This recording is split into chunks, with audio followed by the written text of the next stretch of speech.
Hi, I'm Jessica, a Year 4 student majoring education at the Keio University. In the last video, I talked about how to prepare studying in Japan. And in this video, since I am a Year 4 student, I would like to talk about how Japanese college students find a full-time job. We usually start from going to job fair or internships.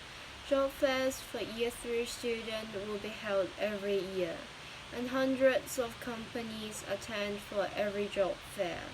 Before COVID, there were only face-to-face job fairs, but during COVID, most of the job fairs are held online and every company is given around 15 minutes to introduce themselves.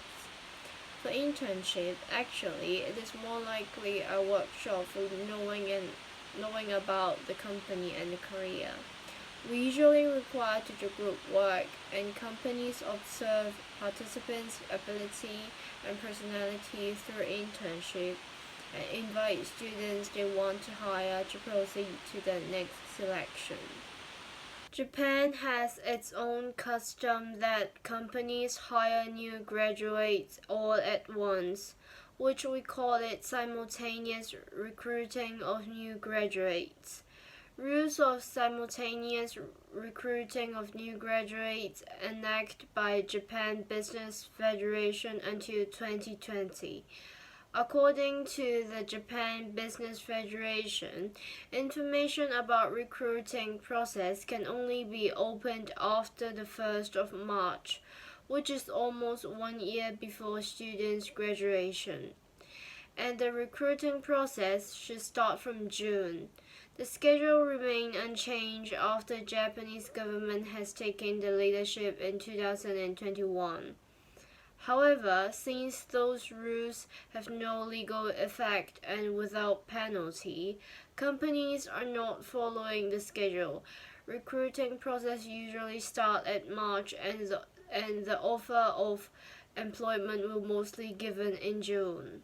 The recruiting process of university students start from handling the entry sheet. Entry sheet is something similar to CV.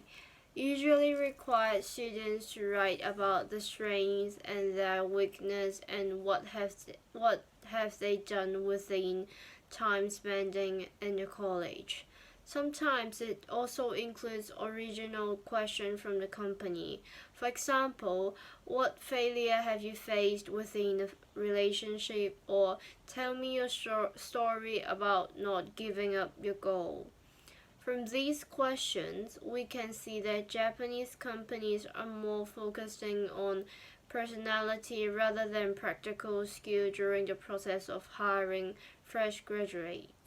It was told that only half of your entry sheet will pass, so students usually hand in 10 to 20 entry sheets to different companies.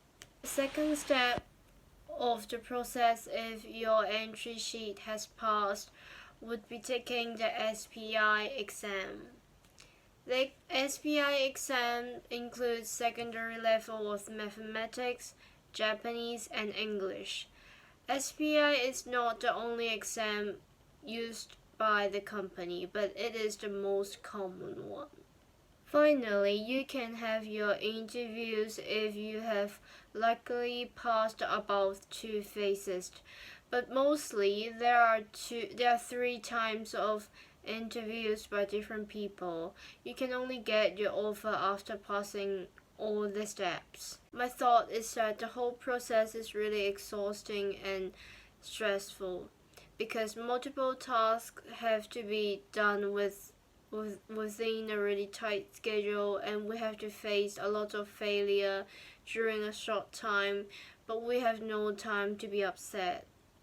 We must find a job before graduation since it is hard to find a job in Japan anymore once we graduate from university.